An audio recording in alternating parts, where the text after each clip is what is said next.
Et plus que le tremblement de terre, c'est le tsunami qui a focalisé l'attention médiatique dans un premier temps. Et depuis avant-hier, c'est la centrale, c'est l'état de la centrale. Il y a le vent qui s'est mis à souffler direction sud, donc dans notre direction. Donc à peu près entre 11h et midi, il y avait le nuage radioactif au-dessus de la ville où j'étais. Donc moi j'étais à l'extérieur pour un cours. Je suis rentré en vitesse avec un masque sur le nez, toutes les protections que je pouvais trouver, donc des gants, etc. Je suis rentré, je me suis déshabillé, pris ma douche, et là j'ai fermé tous les panneaux en bois, donc l'équivalent des volets en France. On a tiré les rideaux, on essaie de mettre un maximum d'épaisseur entre l'extérieur et l'intérieur de la maison. Et puis, alors moi ce matin je suis sorti, ma femme elle n'est pas sortie depuis hier soir, ça fait plus de 24 heures maintenant. Alors moi ce que l'ambassade m'a conseillé c'était de rentrer, de prendre une douche, histoire de... Alors ça paraît assez dérisoire, mais on connaît pas le taux de toxicité du nuage. C'est-à-dire qu'on a des informations un petit peu contradictoires qui arrivent d'un peu partout. On a le gouvernement japonais qui se montre très rassurant, les médias et l'ambassade de France qui nous disent de faire une attention particulière à quand on sort, aux provisions de nourriture, etc. Donc on ne sait pas trop à quel sein se vouer, et c'est vrai que nous en tout cas, moi on m'a dit d'éviter de sortir au maximum. On a des masques en papier qu'on est censé mettre sur le visage quand on sort pour limiter le risque d'infection dû à l'air. On nous recommande de sortir avec un maximum de vêtements sur nous.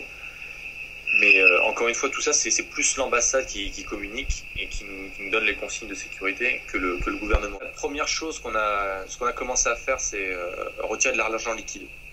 Ensuite, on a acheté des provisions. Donc on a surtout ce qu'on appelle des cup lamen, ce sont des petites barquettes de nouilles instantanées, il suffit de rajouter de l'eau chaude et on a un repas. Donc ça on a de quoi tenir un moment. Après au niveau de l'eau, on a récupéré toutes les bouteilles qu'on allait jeter. On les a remplies d'eau préventivement. On a aussi rempli une baignoire d'eau. Ça c'est un conseil qui est souvent donné en cas de tremblement de terre au cas où les canalisations soient rompues. Alors maintenant à ça s'ajoute le problème de la centrale nucléaire. On ne sait pas ce que ça va donner. L'ambassade fait bien son travail, c'est-à-dire que je ne sais pas combien ils sont là-bas, mais c'est assez rapide pour les avoir au téléphone. Ils sont dans le même état que nous parce qu'ils sont aussi coincés au Japon. Moi je pensais que dans ces cas-là, l'ambassade, le Quai d'Orsay par le biais de l'ambassade organisait une évacuation. Je pensais que on allait faire quelque chose en commun avec l'Europe. Alors j'ai été un peu déçu d'abord parce que au début j'ai paniqué, je voulais fuir. C'est vrai que c'est pas si simple. Le premier problème c'est le problème pratique. Ouais. Plus de train. Les voies ferrées ont été coupées par le tremblement de terre. Il y a plus c'est embouteillé, donc il y a beaucoup de gens qui essaient de se diriger vers le sud. Et en plus, il commence à y avoir des pénuries d'essence. Donc matériellement, c'est difficile de partir. Et puis après, c'est vrai que partir pour où? Même si on arrive à rallier l'aéroport, qu'est-ce qu'on ferait là-bas? Bah oui, bien sûr. Il n'y a pas de système de rapatriement mis en place.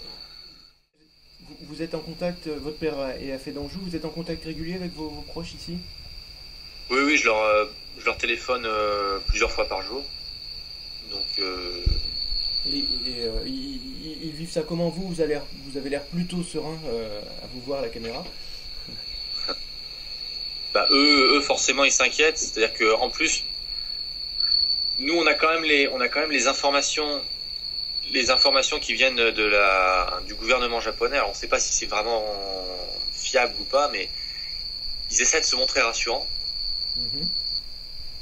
Donc ça facilite.